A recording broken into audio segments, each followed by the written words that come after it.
За бүгдээрэнд нь өнөөдрийн мэнд төргий.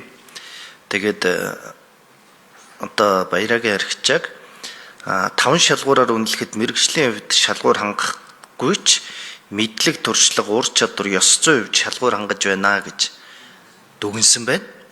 За тэгэхээр яг нэг талдаа үнэхээр яг мэрэгжил гэдгээсээ илүү энэ ур чадварын хувьд үнэлсэн нь бол зөв баг. За хоёрдугаарт гэвэл энэ эрүүл мэндийн даатгалын үндэсний зөвлөлд ороод өнөөдөр ярьж байгаа шиг ингэж энэ ярьдаг юм хаяал нэг баг болоод ерөөсөө нөгөө даатгуулагчдаа мартаж тийм ээ нөгөө өөрийнхөө зорилгыг ерөөсөө умартаж болохгүй. За юу хэлэх гээд байгаа вэ гэвэл одоо түрүү ярьж байна сайн эмнэлэг одоо эмч болгон хувийн эмнэлэг рүү явчихж байгаа юу гэвэл бас тийм биш шүү. Улсын эмнэлгүүдэд сайн эмчнэр байна. Яг мэрэгжилдээ үнэнч өргөсөн тангарахтаа үнэнч үнэхээр сайн ажиллаж байгаа. Тэгэхээр тэр хүмүүсийнхээ төр хуйлсан тэр хүмүүсийнхээ одоо яаж тогтоон барих вэ тийм ээ? За яаж одоо тэр ажил мэрэгжилдээ ажиллах бололцоогоор хангах вэ? Амьдрах нөхцөлийг хэрхэн хангах вэ гэдэг дээр сайн үзэх хэрэгтэй. За ажлын хэсгийн шугамар би сая нэгдсэн 3 дугаар эмнэлгээр орлоо. Хөвсгөл аймгийн нэгдсэн эмнэлгээр орлоо. За мөн Говь Алтай аймгийн Эрдэнэ сумын эмнэлгээр орлоо. Энэ болгонд өөр байна. За тэгээд нэг асуух юм байна. Мэдээж одоо хийх байгаа юмны чинь талаар л асуухаас биш.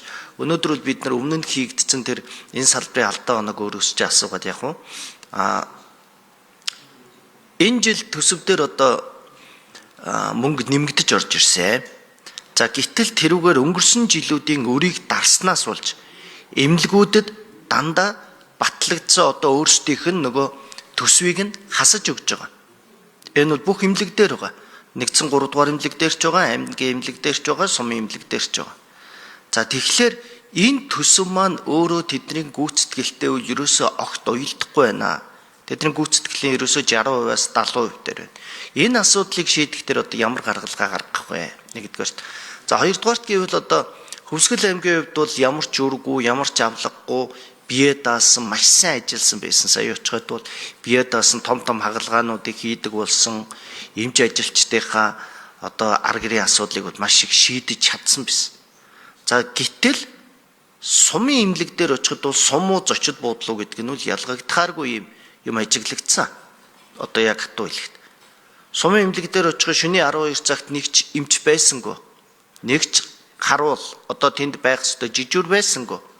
Тэгээд гаднаас ирж байгаа хүмүүсийг өвчтөнгүүтэйгээ нийлүүлээд унтуулцдаг. Өвчтнийхөө хөвж байгаа тасагт унтуулдаг. Тэр байтугай хүлээ авах компьютертэй өрөөндөө унтуулдаг. Тэгээд тэр мөнгөө эмч нь өөрөө хувийн дансандаа авдаг. Энэ өөрөө өвчтөн болоод тэр эмнэлэгт эмчилгээ үзүүлж байгаа хүний эрх ашиг, эрүүл мэндийн хувьд ямар хор уршигтай. За хэрвээ жижүүр байгаад энэ байрыг тусад нь одоо юу гэдэг гүйцэтгэлийн хажуугаар өөрсдөө мөнгө олох аргаар тусдаа байранда хүмүүсээ ингээд ард иргэдийг одоо яалтчгүй үед хонуулж байгаа бол нэг хэрэг. Тэгэхэд өвчтөнгүүдтэйгээ цуг тэр өрөөндөө хэвтэн эмчлүүлэх өрөөндөө хонуулаад хоёрдугаарт гэвэл жижүүр байхгүй нэнд. Ажлын байран дээр байгаа нэг ч юм байхгүй. Тэгээд өглөө 8 цаг болоход ирсэн хүн байхгүй. Ингээд тэр нь өөрөө энэ хувийн эмчийн данс руу одоо тэр мөнгө нь орж идэг. Ийм дампуу болцсон байна. Тэгэхээр үндэсний зөвлөлийн одоо гишүүн гэдэг үл ерөөсөө энэ танхимдаа суугаад ерөөсөө би цалин авдаггүй чи эндээ байж явах хэвээр би эндээс нэг баг болоод багийнхаа шийдвэрт орох хэвээр гэж ажиллаад болохгүй шүү. Та даатгуулагчаа төлөөлөө тэр мөнгө хаана тэгж өргөдөд байгаа хаана зөв зарцуулагдж байгаа тэрний араас явах хэрэгтэй. Тэр сумдуудаар очиж ажиллах хэрэгтэй байна. Аймагуудаар очиж ажиллах хэрэгтэй байна. Өрхийн эмнэлгээр орох хэрэгтэй байна. Яагаад хүмүүс өнөөдөр өрхийн эмнэлгээр орохгүй шууд 3 дугаар шатлал дээр очиж маш их ачаалал үүсгээд байгаа.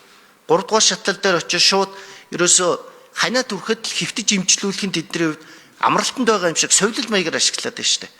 Тэгэхээр энэ ямар хэсэгтээ алдаа нь байгаа. Яагаад тэр нэгдүгээр шатлал дээр тэр өрхтөөр очихгүй байгаа.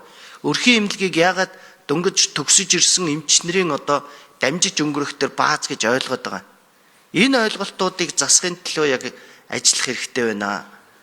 Тэгэхгүй болохоор одоо ерөөсөө энэ 3 дугаар шатлалын эмнэлэг, төв эмнэлгүүд бол ачааллаа дийлхээ байтсан. Тэгэхээр тэр ачаалал дээр ханиад хүрсэн хүн зүгээр ерөөсөө өрхийн имлэг дээр очиод эмээ бичүүлээд авчих байсан хүн очихгүйгээс болоод шууд энэ ачаалал ихсээд байна. Аймгийн имлэгийн ачаалал бол дунд зэрэг байна. Гэтэл сумын имлэг бол хов хоосон байна. Ялгаа авахгүй л сайн эмчнэр байдаг. Энэ дээр менежментийн асуудал байгаа. Тийм болохоор та бол одоо үйлдвэрчний эвлэлийг төлөөлж үйлдвэрчний эвлэлд байсан тэр олон хүний төлөө явж исэн хүн. Тэгэхээр энэ алхмаас ерөөсөө ухарж болохгүй шүү. Энэ зөвлөлд ороод тэр нэг вакуум жал хэрвээ тэд нартайгаа нэг болоод зөвхөн ширээний араас ярьдаг болох юм бол ямар ч хэрэг алга байна шүү дээ. Тэгэхээр яг тэр байгаа газар дээр нь очиод энэ даатгалч хаана яг хэрэгтэй байгаа, хаана яг үнгүүдэд байгаа, хаана илүү үр дүнтэй байгаа гэдгээ үзэх хэрэгтэй. Дөрөв арен зайсад хэлдэг үнэн шүү дээ. Хамгийн их даатгал төлдөг хүмүүс нь хамгийн бага үйлчлэгээ авдаг. Тэгээд энэ дээр сайн судалж үзээд сайн ажиллаарай. Ер нь бол дэмжиж байна. Ягаад гэвэл энэ том байгууллагыг төлөөлөөд бас олон хүний эрх ашигын төлөө явж исэн учраас даатгуулагчдынхаа төлөө бас явах болов гэж бодож байна. Тийм болохоор үндэсний зөвлөл гэдэг бол даргын ажил биш шүү. Тэрийгээ сайн ойлгоорой.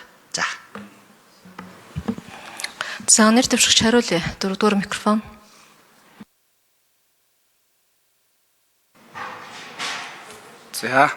За баясгалан гишүүний асуултанд хариулъя. За бас санал хийсэнд баярлалаа. Үндэсний зөвлөлийн гишүүн бол бас анхаарч ажиллах бас саналыг хийсэнд маш их баярлж байна. Тэгээ энэ дээр бас хэрвээ одоо үндэсний зөвлөлийн гишүүн бол анхаарч ажиллана гэж. За ер нь бол энэ эрүүл мэндийн даатгалын сангийн хөрөнгө бол нэмэгдэж байгаа. Үүнтэй санал нэг байна. Гол нь үр төлбөрийг дарснаас үүдээд энэ гүйцэтгэлтэй холбоотой санхүүжилт дээр бас тодорхой асуудлууд гарсан гэдэгт мөн санал нэг байна. Энийг яаж шийдэх вэ гэх юм бол ерөнхийдөө би бол одоо өнөөдрийн нөхцөлд шууд харахад төр одоо төсөвдөр тооцтгол хийдэг юм уу? Ямар нэгэн байдлаар энийг шийдэх ёстой гэж харж байгаа. Тэрнээс биш одоо жирийн даатгал төлж байгаа хүмүүсийн шимтгэлийн нэмэгч гэдэг юм уу? Бусад байдлаар энийг шийдэх бол ямар ч одоо өнөөдрийн бидний харж байгаа өнцгөр бол ямар ч боломж байхгүй гэж. Ялангуяа ковидын үед нэлээдгүй одоо эрүүл мэндийн даатгалын сангийн хөрөнгийг зарцуулсан. Тэр үед одоо 200-300 тэрбумаар зарцуулсан энэ хөрөнгийг магадгүй төр одоо төсвийн тоцтголоор төсөв батлагтай нөхөх замаар энэ асуудлыг ингээ шийдэж явж исэн бол бас өнөөдрийн гүйцэтгэлийн санхүүжилт маань бас эрсдэлд орох уугүй юу гэдгээ бас тал талаас нь харах хэрэгтэй. За мэдээж энэ сумын эмнэлгүүдийн үйл ажиллагаа тухайн хүмүүсийн ёс зүйн хариуцлагын асуудлаас болоод нэлээдгүй асуудал байгаа гэдгийг бол хаанаа бас хүлээмж зөвшөөрөх байхаа. Тэгээ энэ дээр бол мэдээж одоо эрүүл мэндийн даатгалын үндэсний зөвлөлийн гишүүн болвол аль нэг одоо энэ зөвлөл одоо гэдэг юм уу улс төрийн нөлөө гэдэг юм уу ийм зүйлээс би хараад байна гэдгээ түрүүн үгийнхээ хамгийн түрүүнд эрүүл мэндийн даатгалын хуулийг хэрэгжүүлэхэд хөндлөнгийн нөлөөнд үл автаж хариуцлагатай ажиллана гэдэг хамгийн түрүүнд одоо хэлсэн тэр үгэндээ одоо эзэн болно гэж. Яг тэгэхээр Монголын үйлдвэрчний эвлэлийн байгууллага бол өөрөө бас системчлэгдсэн дүрмтэй байгууллага 4 жил тутам бид нэр бас гишүүн байгууллагууд гишүүд маань хариуцлага нэгтдэг бид нар тайлангаа тавьдаг үр дүнгээ тооцоолдог ийм байгууллага. Тэр хүрээндээ бид бас энэ хариуцлагын асуудлыг нэгэнд одоо байгууллагын одоо нэр хүндийн дор одоо орж байгаа хүний хувьд бол хариуцлагын асуудал манай байгууллага дээр ч гэсэн давхар яригддаг. Тэгээ энэ хүрээндээ би бас хариуцлагатай ажиллана гэдгийг хэлье.